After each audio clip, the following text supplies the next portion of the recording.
Microphones and headphones provided by Audio-Technica. To learn more, head over to audiotechnica.com.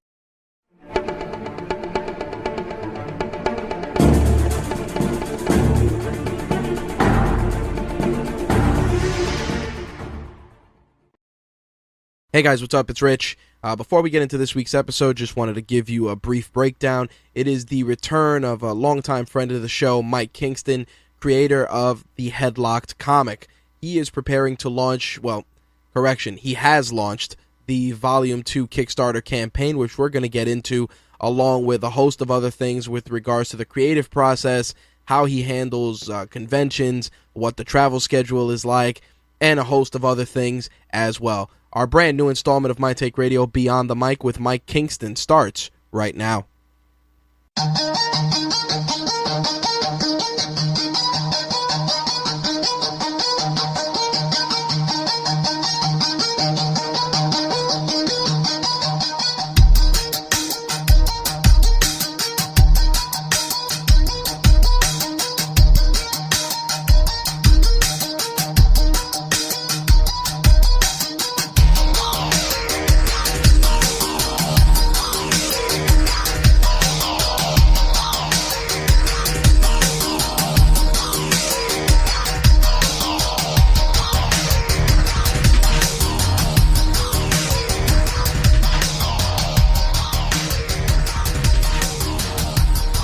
This is My Take Radio's Beyond the Mic. Hey, what's up, guys? Welcome to a brand new installment of My Take Radio's MTR Beyond the Mic interview series. My guest is a returning guest from previous installments and a friend of the show, the one and only Mike Kingston, creator of Headlocked, The Last Territory. He is now officially going into his second Kickstarter for Headlocked, The Last Territory Volume 2, and we're going to talk about that and some of the changes that have happened both creatively and just in general with the Headlocked brand, and we're going to catch up with him with regards also to how he's going about promoting things a little differently. What's going on, Mike? How are you? I'm doing good. Thanks for having me on. Hey, man, it's glad to have you back. The first Headlock book, awesome book. I was glad to be a part of the first Kickstarter. I still wear my Headlock shirt on air quite often, so definitely want to show you some love for that. Things have kind of ramped up a bit for you now. You had a really successful Kickstarter run initially, and you're getting ready to jump into your second Kickstarter. So before we get into some of the real nitty-gritty stuff, let's get into the second Kickstarter. How did it feel just getting all the backing and getting pretty much exceeding expectations on the first run? Well, it was definitely, very exciting and, humbling and everything. On some level, it's, we had a lot of, when it came to production, we ended up having a lot of sort of issues, technical issues, and it was insane. There was a period of time where we kind of thought everything was cursed, but when you have that many people that are interested in what you're doing and that are supporting you, it helps you kind of push through that stuff and hopefully turn out a quality product. Yeah, one of the things that was really special with the first run was the amount of support from the business, the amount of creative talent behind it. You've had a long-standing relationship with Jerry Lawler, and he's been providing a lot of great stuff. But there's just so many other, pretty much a who's who of individuals involved in the first run, and even now the second run. Does it really? It validates what you've done, I feel, just seeing that type of an outpouring of support just from so many people in the business. And I'm sure for you, it's just surprising.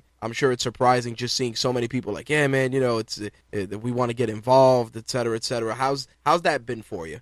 That's definitely, I wouldn't be anywhere without the support that these guys have been able to give me, and just bringing eyeballs to the project, and, people that have come by to meet these people at shows, or, caught a project on a retweet or something like that, and then they discover Headlocked, and then they end up falling in love with it. Like, that's been huge. The comic book media isn't always super friendly to independent stuff, and, the wrestling media is a little easier to deal with, but it's pretty hard sometimes to get independent projects in front of people. So, having these guys help out, it definitely puts us in a different place. and it allows more people to discover what we're doing. Yeah, the story, Mike Hartman's story has just, I'm sure it resonates with so many superstars, and even just with people in younger demographics that are looking to get into professional wrestling. Do you think that by presenting the business in such a way, in a way, you're kind of creating not a handbook, but just a different look at the business? Do you feel that that's kind of instrumental in how you're presenting your product?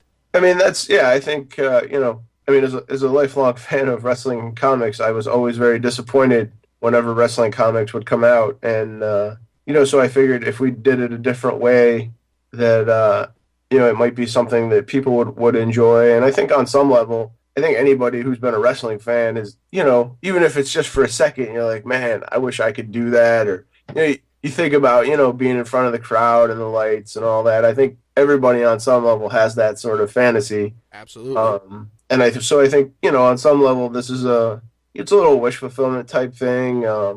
Although I don't think anybody would take I don't think anybody would take Mike Hartman's journey if they could choose it. Yeah, but you know what the funny thing is, even in that respect, there's just a deeper, you kind of get a real glimpse of the grit that's required to become a professional wrestler. I think that's one of the things that the book excels at. People don't understand that it's not just, oh, I'm going to wake up and become a professional wrestler. You got to find a school, you got to go and perform in front of crowds, walk away with $50 for a night's work, and then drive to another town. Like, it's a labor of love. It's not like NFL, like the NFL or Major League Baseball, where you go to college or you've been groomed for this your entire life and then you get a scholarship. It's all about the grind, building the ring and performing in front of these small crowds. And I think that's one of the things that really brings the Headlocked story just into the realm of realism that you guys have done a great job capturing.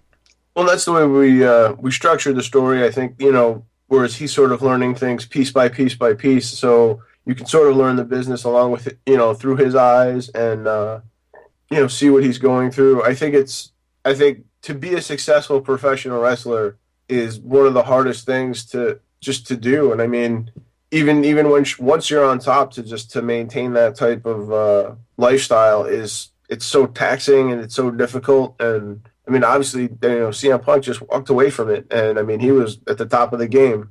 So I mean, I think you don't generally see other people in other sports, retiring in their prime, but it happens in wrestling, and because it's such a tough business, and I think the people that get there, that get to the top of that mountain, have an extraordinary drive to get there, and I think that's something that should be celebrated. Yeah, that's going now into the second book. Having Michael Mulipola involved, and just the overall art style. And, it's one of the things one of my favorite pieces that you guys have put out is the evolution that you guys are actually using as a shirt now for the new campaign, which I will be backing because I want that shirt also. I gotta ask, just having while having all the guest contributors is great. Do you feel better now that you have such a recognizable art style with this book? Because I've seen people sharing the different images. I mean, even one of the wrestling schools out here in New York City shared the Mike Hartman journey picture for something that they were talking about relating to their school. So does it make you feel good that you've created that? Just you look at it and you see it in other places. Yeah, I think that's it's definitely humbling, and it's exciting. I mean, sometimes I'll randomly click on somebody's Twitter and I'll see I'll see a Headlocked image as their cover screen, or right, as their avatar, and I think that's it's cool to just see things kind of spread that way. Well, the one thing that's been really great, and this was one of the things I shared recently was, Bullet Club shared the Headlock book in one of their photos, and seeing that, you see that there's a group of guys that they're pretty much running game over there in Japan. You know, they're killing it over there, and you know, you seeing them support the book on such a big stage. It's I'm sure that when you see that, you realize, you know, things have come so far, and even just getting comic books published is just such a difficult process now. So to see that, when I saw it as a fan, you know, and as someone who knows you and the amount of love and work you put into it, you know, it brought a smile to my face. That's why I was happy to share that. And I'm, you know, how was that for you?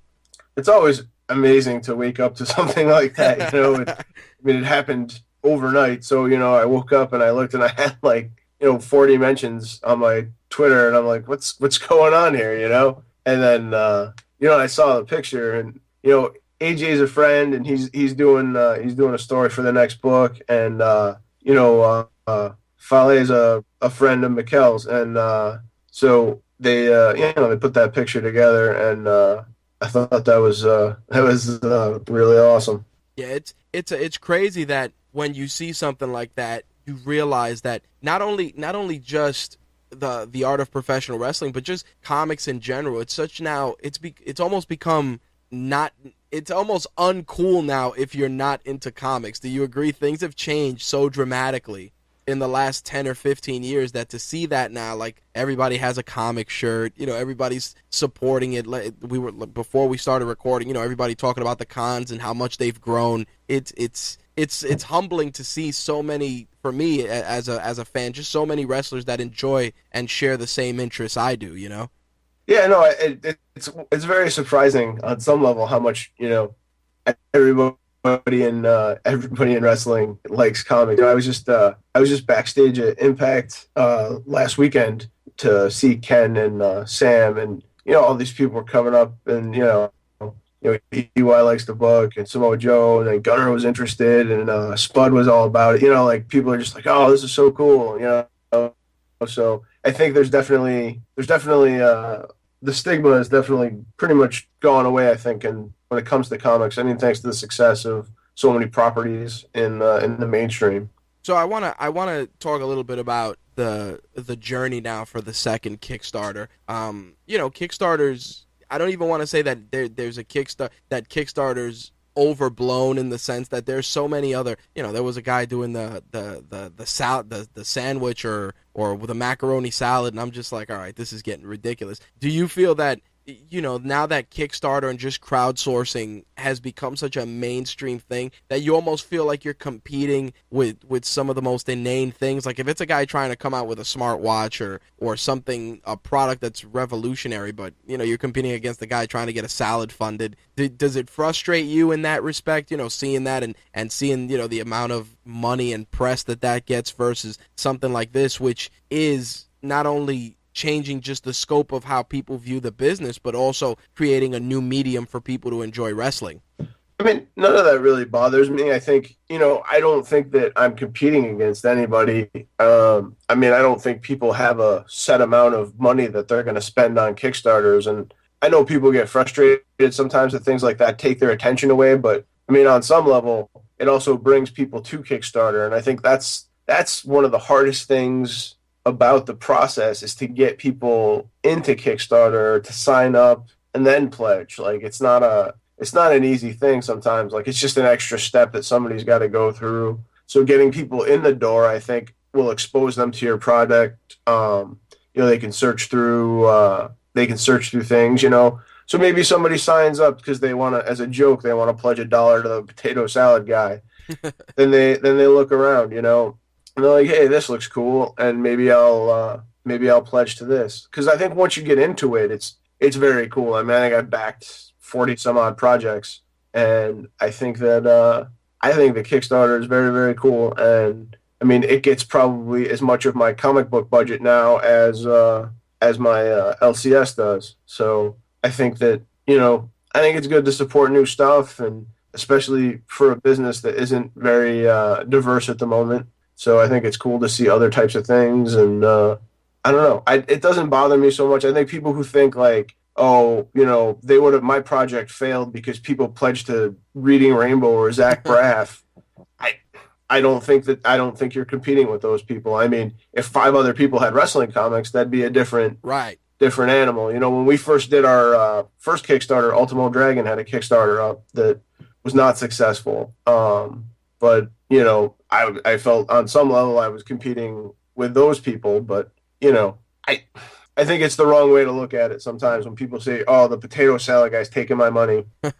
But the reason I bring that up is because when that story took root and a lot of people were talking about it, the first thing you always venture into at your own risk is the comment section. And I started seeing like a lot of guys like, really, I go up there and I'm busting my ass trying to get X and Y, and before you know it, it was just 50% like, hey, this is pretty cool and pretty funny, and then like 45 or 50% that were just like, this is bullshit. I'm on there trying to get my dream funded, and this guy wants to do a salad. So the reason I bring that up is because I was curious to get your thoughts as a creator, because every creator views things differently. But the way you're approaching it is the right way to do it, because honestly, and we go back to one of the first interviews you and I did, it's getting comics created back in the old days was a war of attrition. At least now there's more outlets to get your product seen. Oh, it's still a war of attrition. Don't get me wrong. It's definitely the hardest thing I've ever done. I mean, even with all the various wrestlers and celebrities and such that I've had help me out. I just think you can't. I think you can't be negative. I think it's so easy to get lost in negativity and stuff, and I think you can't be focused on what other people are doing. Like you just got to do your thing, and that's I think people respond to positivity more than anything else. Absolutely. Now, I feel that this year, and more so, I think your convention circuit schedule is a lot bigger than it was. Am I correct in that assumption? Yeah, it's been grueling. But that's the one thing. Like it's hard getting people to notice you. I mean, even with all the tweets and the retweets and the posts and whatever, it's really hard to get people's attention. I mean, the click through on Twitter is awful. I can post a dick joke about John Cena that might get 40 retweets, but you post people to look at your Kickstarter, it's a trickier thing. So, getting out in front of people, I think is the most important thing, because ultimately I think that's what when people meet me and they know what the story about the book and where it came from, and the passion that I have for wrestling and for comics, and the passion that all the wrestlers have for comics, and the passion that the artists have for wrestling. I think that's when people see that, I think then they're definitely want to support it. So, getting out in front of people is still my sort of strongest thing to make people want to be a part of what we're doing. Well, in that respect, the art of, and this is something that, and you and I have touched on this as well, just the art of the face-to-face interaction is so, people look at it as so outdated just because there's so many ways to kind of hide your opinions, whether it's Facebook or Twitter or whatever it is. But the face-to-face, seeing the excitement when somebody opens a book and goes through it and they're like, wow, I'm digging the art or I'm digging the story, that I think that's still the number one sell, and it's good to hear it. Like your approach is still classic in the sense that, hey, this is my book, and you shoot the shit with these guys. Hell, I remember one of the first times I met you, we talked at length about the book. We talked a little bit about wrestling and et cetera. It's, there was a dialogue, and it wasn't even you trying to sell the book. It was you being passionate about something that you put a lot of blood, sweat, and tears into, Yeah, no, and I mean, I think that's the deal. I mean, I don't want to have to hard sell people and get into any of that stuff, because I mean, I see people do that. I mean, I see it more in wrestling. I was just at King of Trios this weekend, and seeing some of the guys work their gimmick table. Like they definitely put the hard sell on guys, and I'm just not that guy. I'm never going to be that guy, and I don't want to be that guy. I don't think people want that. I don't think people want to feel guilty about putting their money down. If you like it, that's cool. If it's not your thing, I get that too, But I think that there's more than enough people that'll dig what we're doing to sustain our run. Yeah, I think with that regard, you like I said, just a genuine approach, and I think that's still something that just speaks volumes of your entire approach to this. You're not hiding behind anything. Every Kickstarter, your first Kickstarter, there was an update every week, every other week. Hey guys, this is where we're at. This is what we're doing. Here's the video short. Here's this. Here's that. You ran it the way I feel most successful product launches need to be ran. You made yourself accessible. You were out there, and I think that's that just speaks volumes about you as a person. Well, I think I don't know. I mean, I don't think, I don't know. I don't get in. I'm not into this to make money. I'm not into this I mean, I haven't made a dime off a Headlock, and I'm cool with that. All my money goes right back into the book. We pay for art. We pay for, spaces at conventions. I don't really care if I ever make a dime on it, to be honest with you. I just want to be able to do this as long as I can and tell as much story as I can. I'd like to be able to get ourselves a readership to the point where I don't have to, hustle for money, like, Right.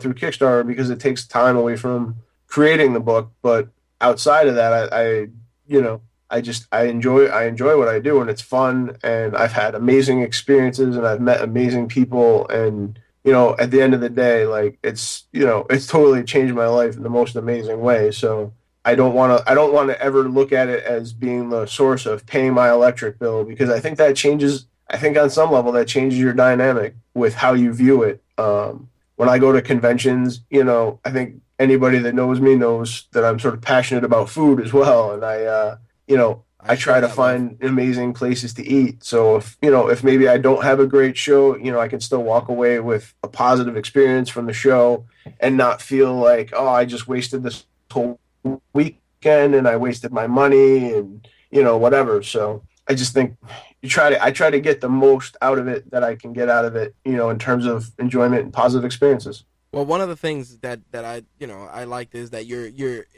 going into other mediums also to get the Headlocked name out there. Obviously, the shirts, like I said, are extremely cool, but the motion comic was really nice. I liked when I got that as the perk. Hearing the iconic voice of Mr. Anderson in there was it brought a smile to my face, because that's a guy whose voice is extremely recognizable. And to see it, and see it just come to life like that was just, one of the things that makes me happy, because I've been following this journey with you for a while now. So to see that, it's like, oh shit, it's a motion comic. We're almost there. We're almost into cartoon territory. So it was definitely cool to see that. We actually debuted that at the Wrestling Film Festival that Mike Johnson had put on in New York City last year, and that was crazy to sit, and I actually attended, and to sit in the crowd and to just run that and see people respond to it in a positive way. Like, that was really cool. Like, that was one of the cooler moments creatively that I've gotten to experience. And are you depending on the outcome of this Kickstarter going that route for a second motion comic? Yeah, they're expensive to do, and yeah, I figured. Obviously the book is always going to be my first priority. So if we can go over on this one, I will definitely do more. I mean, I'd like to be able to do the whole first issue of The Last Territory, but obviously the more people you add to it, the more expensive it becomes, the longer it is. I got a lot of guys that would do voices for it or want to do voices. So ultimately, I think I'd really like to have that happen. Well, now that with this second campaign, I feel like it wasn't even that far. Well, it was a decent amount of time between each campaign, but have things evolved in terms of just still getting books out the old school way? Have things changed with regards to getting stuff printed? No, I mean, I think everything for me is largely the same in terms of production. It's a little smoother now. We kind of got our groove. I think Mikkel understands the pace he needs to work at. Because I think that's a bigger project than he's ever done. And the same with Chuck, the colorist. I think people kind of understand a little bit better. And we had a lot of setbacks with the first one, so I had really hoped to be able to launch the Kickstarter earlier into the convention season, but we ended up, it took a little bit longer. We had a like I said, a number of setbacks. Chuck's house flooded, and then he got robbed. Wow. Mikhail's art tablet broke on him. I mean, it was brutal. Like the stuff. I mean, I can't even tell you how many things like died in my house. I think I replaced every appliance in my house. Oh man. House in the last year. There was a rough period. I think 4 different people associated with the book had like their houses flooded in some fashion. So like I said, it was a battle, but now I think we're in a better place. We kind of found our groove, and we pumped the book out when we had to get it done. So that and I think everybody that's had a chance to check it out was really happy with the product. So I think I think we're in a good place production wise. Now we just got to get this puppy funded. With the current crop of new personas and new characters, have you been drawing inspiration for new additions to the Headlocked universe? As you look at every character, and we've talked about this, you see shades of characters that you recognize in the squared circle in the real world. Have you drawn inspiration from any of the newer personas that are out there for new characters in the books, or just the storylines in general? The story tends to generate the backstory for a lot of the characters. A lot of their behind the scenes, a lot of their gimmicks are just there as like a reference point. Most of the gimmicks for the characters don't have a lot to do with the story. It's more about their sort of their backstage personas and their lives and whatnot. One of the other cool things we did for the first Kickstarter and for this Kickstarter is for people could be drawn into the book as wrestlers, and so once people sent me their pictures, like one guy I ended up basing a character on in the 3rd issue. Like it completely changed the direction that I was going to go with that issue, just based on his look, and then I created a character for him, and then it ended up influencing the way I told the story, and it pushed it in a whole different direction, and I think that was really fun. It's a fun thing creatively for me to play with. I think it's like I don't know, it's almost like an obstacle, or a puzzle or something. Like, oh, what am I going to do with these guys to make this interesting? And it really, I think it enhanced my story. Creatively working with so many different personalities. Do you figure, the process for you? How do you flesh out? Like, for instance, for this second volume, how do you flesh out the story you want to tell, and how far along do you get creatively before you start thinking of other participants that you want to bring in to share, side stories or extra stories into the volume? Well, the backup stories, I mean, anybody can contribute. I'm open to anybody contributing. They need to be comic book fans. Right. You need to be able to name me a few Avengers that aren't in the movie. I mean, or been to a few comic book conventions, owned a few comics. Like, I mean, because I get guys all the time that say, "Oh, I want to be in it," or people say, "You should do a comic book about me," and that's not what I'm looking for. I mean, I'm not looking to put anybody over. Like, we're looking to tell stories and good stories. So, like for this book, we have AJ Styles and Frankie Kazarian and John Morrison, and I know them all personally. I know they're all into the stuff. And I have no problem with that, but sometimes, guys will come up and be like, "Oh, you should do a story on me." And that's not what I'm about. So, everybody's got something to say. One of the cool things that I'm working on that I don't have a place for it just yet, I haven't quite figured out how I'm going to work it in, is I have Ox Baker is doing a story it's going to be illustrated by his son, Ox Baker Jr., who's an artist, which I'm super excited about, because I just think that's cool. It's the coolest thing. So I haven't quite figured out where I'm going to put that, or how I'm going to work that into the mythos, but I'm very excited about it. Yeah, that's one of the things I like with the guest contributions. I mean, you had so many different guest contributors in the first volume, and just so many people who really had some just unique perspectives. It's funny how you can give people a foundation and you tell them, all right, give me something with these characters, and the stuff they come up with, I mean, I'm sure sometimes it just trips you out, like, wow, you came up with that for these characters from my universe. It's crazy. It's almost like sometimes when you are a comic fan and you read like fan fiction, or you see other people's interpretations of your characters, you're just like, wow, that's crazy. And I feel that that's kind of one of the things that makes Headlock so unique, because there's so much creative drive behind it, and you're also just getting creative inspiration for yourself, I'm sure, from some of the other people involved. Well, one of the cool things, like, I mean, one of my favorite stories from the last book was Hurricane story, called it was about this character called the Career Killer, and it actually came from a real place. Like, he called me, and he was in the doctor's office waiting for an MRI on his neck, and we sort of worked out this story, and I think that it was based on something that he was going through at the time, and I think what we put together was a real powerful thing in 6 pages, and I was really happy with how it came out, and I know Shane was really happy with how it came out. It was a good collaboration, and that's been super fun.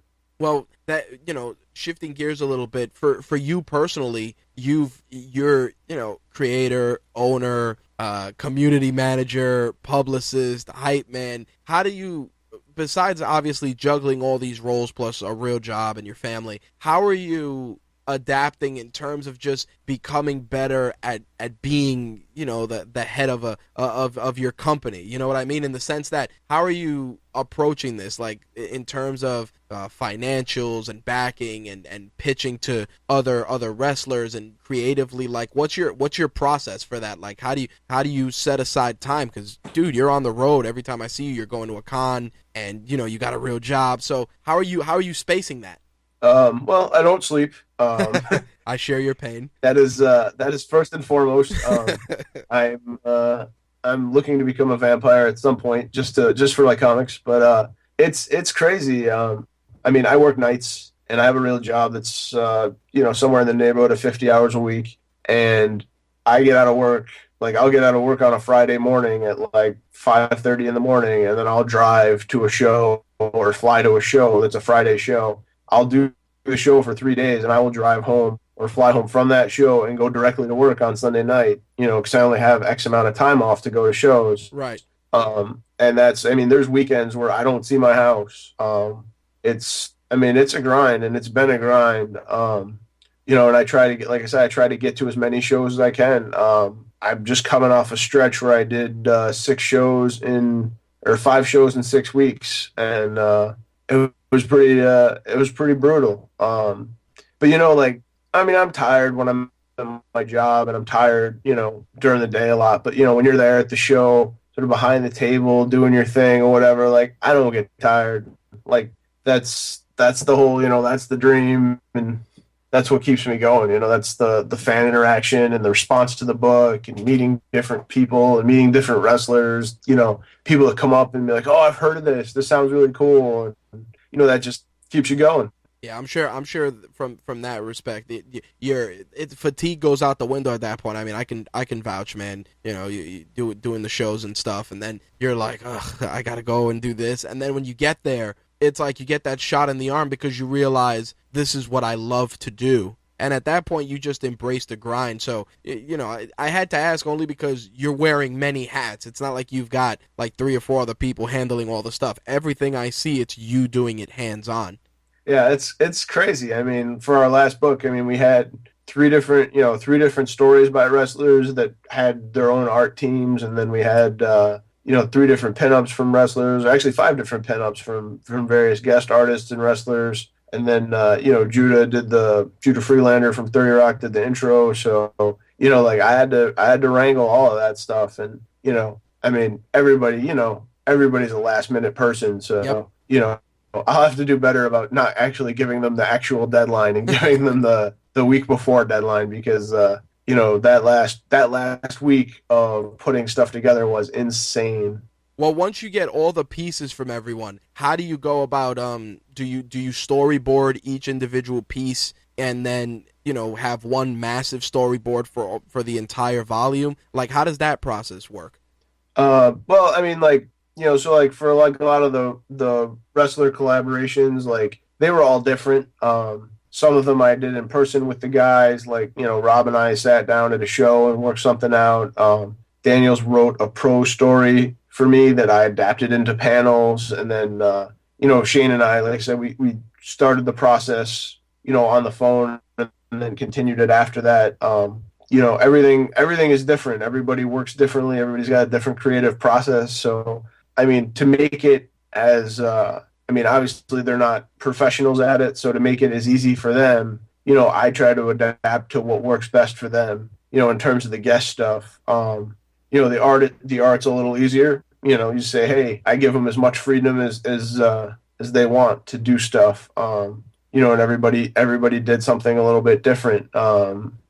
Sin Bodhi did a little comedy piece kind of, and I think that fits his character and what he's about, and it worked out perfectly, but I didn't give any of the people any direction. I just tried to avoid any, duplication of character because I didn't want everybody to do 14, pinups of the same guy. So outside of that, I gave them as much freedom as they wanted.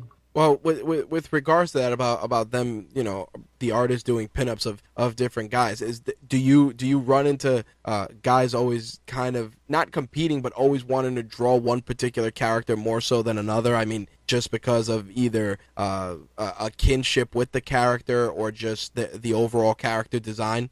I think character design plays into it. I mean, I think obviously characters with masks tend to be a little more popular, so people don't have to draw faces. But I think outside of that, I mean, everybody kind of has their own weird preferences. I think, So I mean, it hasn't been too bad, but I mean, a lot of people really like the Black Death character, and I think it's an easy character to draw, but it's also probably the coolest looking. So that's a trickier, it's a trickier thing to manage, but it's not that hard. Yeah, I like the Black Death character. I like the Ultimate Soldier. I liked his design. One of my favorites just because he has that iconic GI Joe, old school GI Joe packaging look. Right. So it's one of those things where you look at certain characters and you're like, yeah, that character is just a badass looking dude. And then what happens is when you see different people's interpretations of that character, I'm sure when you look at it, you're like, wow, that's a different spin on how how I've drawn him or how I've inspired that character. And I'm sure in your case, it's probably weird too that then when you see it, you get ideas how to make that character better. I'm sure it happens often.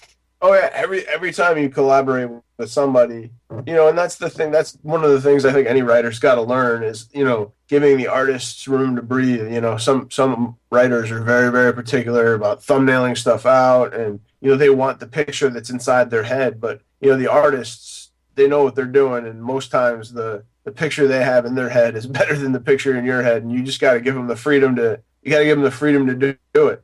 No, I agree 100%. I mean, that's one of the things that I've learned, especially when you have guys do tattoos for you. You go, yeah, man, I got this idea, and then the guy draws it, and you're like, whoa, that's not what I had in mind, but that's awesome. And then that seems to be the name of the game.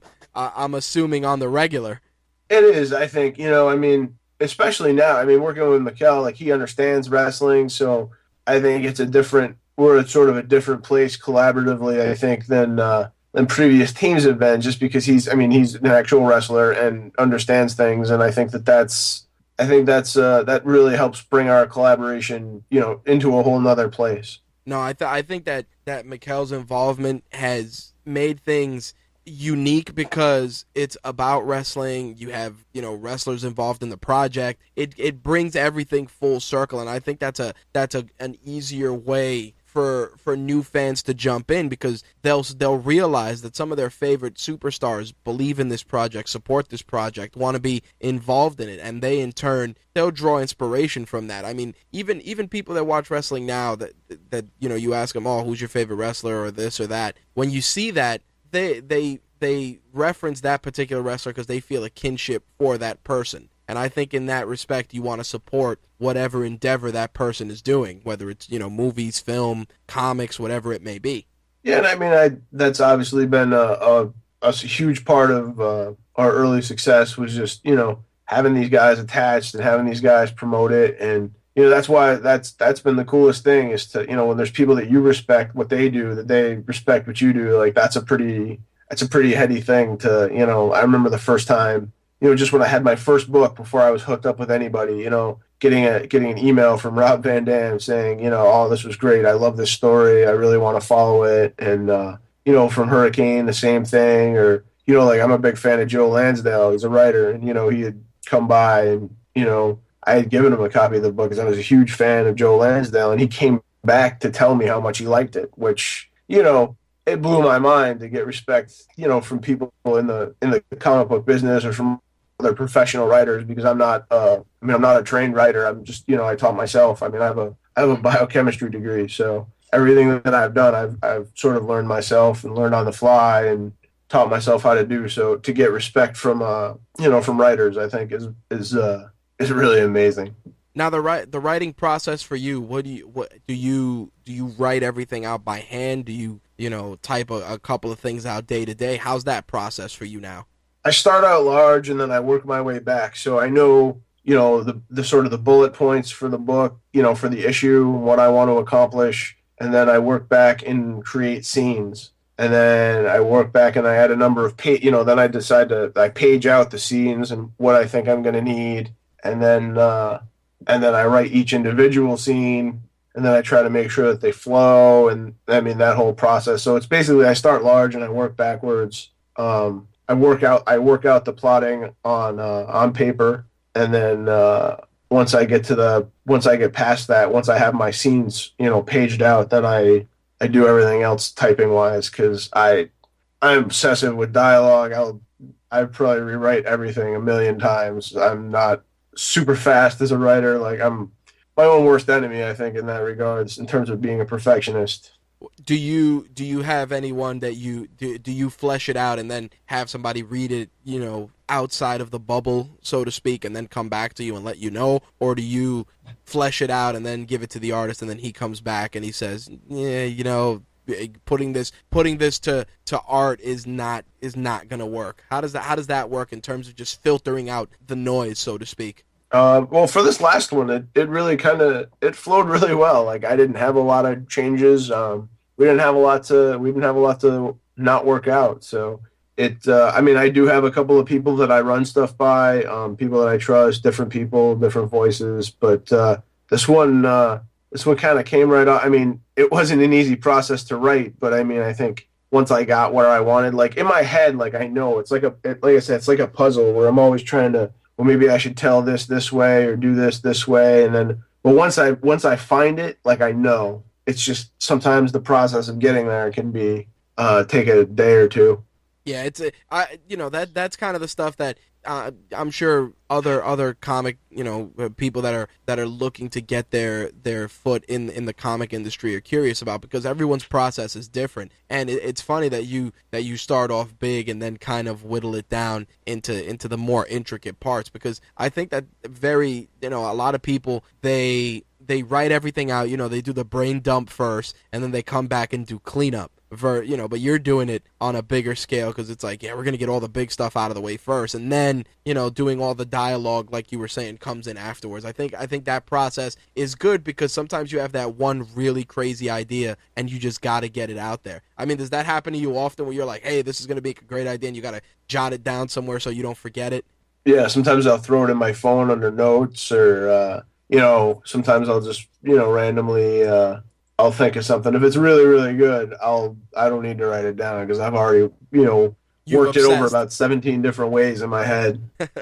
You've obsessed about it enough that you're like, yeah, it's in there. It's not going anywhere. It's rough sometimes. I mean, when a good idea gets in my head, and my wife's talking to me and I don't hear what she's saying, and because I'm gone in a whole different, I'm in a whole different place, kneading this around like, dough, and it can be it's a little obsessive thing I guess. Mentioning that, and just tuning out the misses when you're doing that. How does that, how do the people outside of out of the bubble, like your misses and just people that aren't remotely affiliated with this, how do they view your labor of love and your project? I'm sure you talk about it, whether it's in passing or not. How's your support system for a lot of this stuff?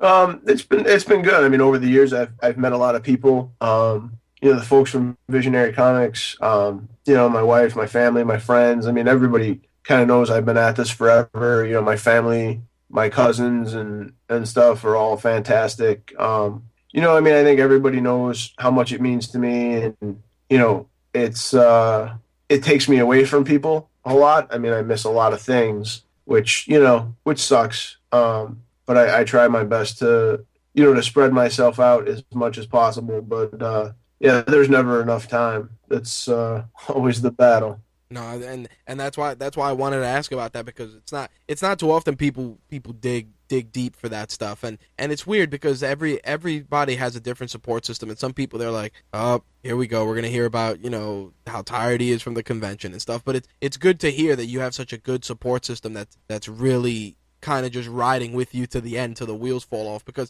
sometimes that's a big factor in how we approach our labors of love and how we handle stuff, that people just are like they punch out and they're like, all right, glad to see you're doing well, and then that's it, and you end up alienating people. But it's good that at least you have a good support system that kind of helps push you through those rough patches.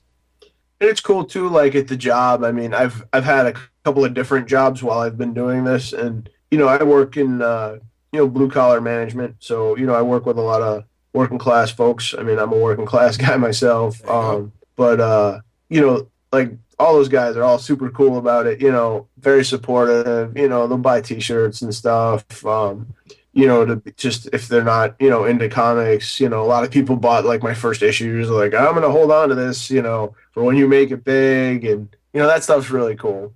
Yeah, I'm sure you when you hear that and you're like, it's like when you make it big, and when you hear that, it's good that people don't say if you make it. Hearing the words "when" really, nobody understands that sometimes that's what we need to hear, just as being creative individuals to push us through. Sure, and I mean, but I think also the fact that people are putting the fact that people put money down, I think is a vote of confidence. Right, but some people just want to get their foot in the door. That helps. Well, people also, and this is funny too. Some people, they also look at it as an investment because they want to make sure that they were there. They were at the ground floor. Right. No, but it's cool that people have the faith in you that you can get to that place too. I think that helps a lot. That people think that you can get there. No, absolutely. I wanna just break out a couple of things with regards to the Kickstarter that I want to get out there. Your starting pledge amount is $5, and listen, if you don't got $5 laying around, you're crazy, because it might be between your couch cushions. But on the $5 pledge, people are getting the Headlocked Last Territory preview book, plus all the updates and all the first looks at scenes from the book itself, which is huge because you're giving people a solid incentive for a $5 investment. No, I agree. I mean, I think all of our we got stuff for everybody. Yep.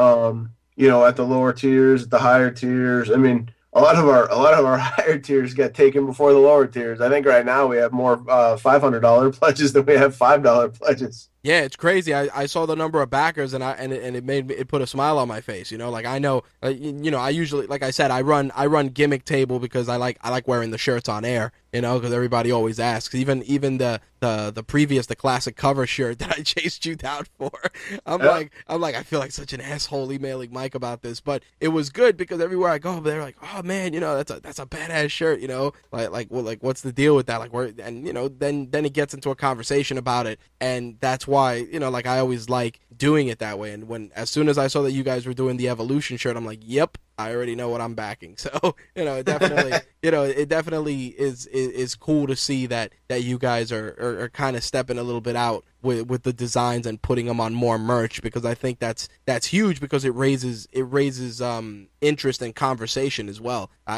There's ample times where people ask me about it, and like I said, just wearing it on air, and I always make sure to say, hey, you want this shirt, go to Headlocked. So it works out. That's cool. Yeah, no, I mean, it always blows my mind. Like, I remember just randomly looking at some article.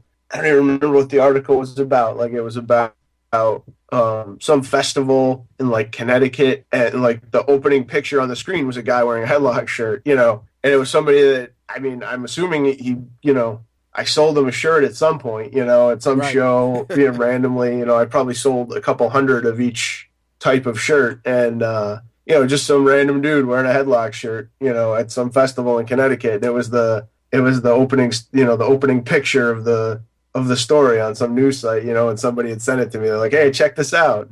Yeah, it's the little things, man, and just to just to bring it home, the tiers, they start, and I gotta before I even talk about the tiers, I gotta educate people because people don't get it. You're pledging towards a Kickstarter, and you're not laying the money out till the project is fully funded. So please don't panic like a lot of people do, thinking that your money's going to be taken out on Johnny on the spot. That is not the case, right? Right. Nobody will be charged. Your credit cards will not be charged until November 4th. There you go. So, because that's something I got to tell people all the time, because somebody will show me a Kickstarter, they'll be like, hey, man, what do you think of this? And I'm like, all right, it's cool. But just remember, if you're going to lay out X amount of money, they'll be like, yeah, I'm going to put down $100. It's like, are you sure? Because people get that buyer's remorse out of nowhere, even though the money's not being touched. Oh, they don't take the money right away. Nope.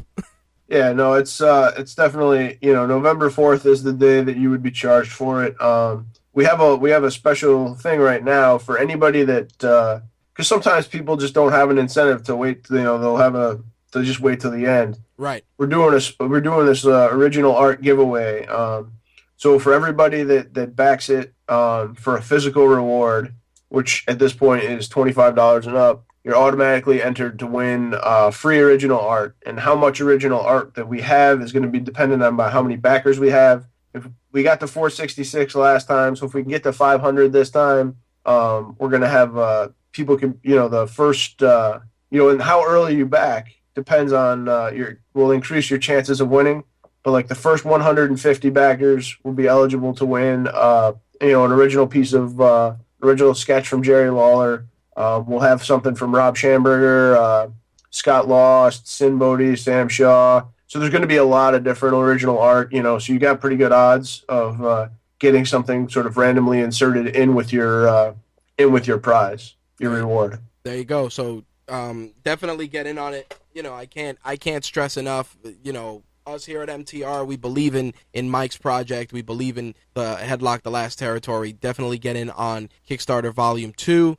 You can find Headlocked throughout social media, including Facebook, Twitter. On Facebook, it's facebook.com/headlockedcomic.com. On Twitter, it's @headlockedcomic. And, of course, you can always follow Mike on Instagram as well, and I'll make sure to put that in the show notes. Anything else you'd like to add? Yes, the Kickstarters for Volume 2, if you haven't read Volume 1, that's no worries. You can pledge for the copy of if you can only pledge for, there's tiers for both books, but if you can only pledge for one book, we have a reward tier called Return Match, where you can pledge for a copy of the first book. And all of the books we do are through the Kickstarter exclusive, so that the wrestler content, so for the first book, the Shane Helms story, the Rob Van Dam story, and Christopher Daniels story, like those are only for backers. So, you can back to get that book that way. And then for this book, like the Booker T sketch or pinup and stories by Kazarian and AJ and John Morrison, that's only for backers. So, you can't get that anywhere else. And it's sort of a reward for supporting us when we need it the most. There you have it, guys. So definitely make sure to check it out. As always, Mike can be found throughout social media. He's a very accessible guy. If you have any questions about any of the different tiers for the Kickstarter and any of that, you could definitely look Mike up. And if you have questions, we'll try to answer them as well. Definitely check out the Kickstarter links in the interview notes. We'll make sure to put all that stuff on there, break down all the different tiers, as well as the tier that we're getting, and we'll make sure to share that with you guys as well. Mike, I can't tell you enough how much I appreciate you taking the time, especially so early in the day, to do this interview with us. We really, really appreciate it. Hey, I really appreciate you guys having me on and being such supporters from, sort of OGs, That's right. All right, buddy. Thanks again. Thank you for your time. Thank you. You've just heard My Take Radio Beyond the Mic presented by Rageworks. To find out more about Mike Kingston, the Headlocked comic, and the Headlock campaign, make sure to check out all the links in the interview notes. As always, you can keep up with My Take Radio by following us on Twitter at My Take Radio, adding us to your circle on Google+, as well as becoming a fan on Facebook. To keep up with Rageworks, you can find us on Twitter, Rage_Works. You can also find us on Facebook and Google+ as well. My Take Radio airs live every Wednesday and Thursday at 11 p.m. Eastern, 8 p.m. Pacific, and you can listen, chat, and watch live by heading over to mtrlive.com or gfqlive.tv. Thanks for listening, guys.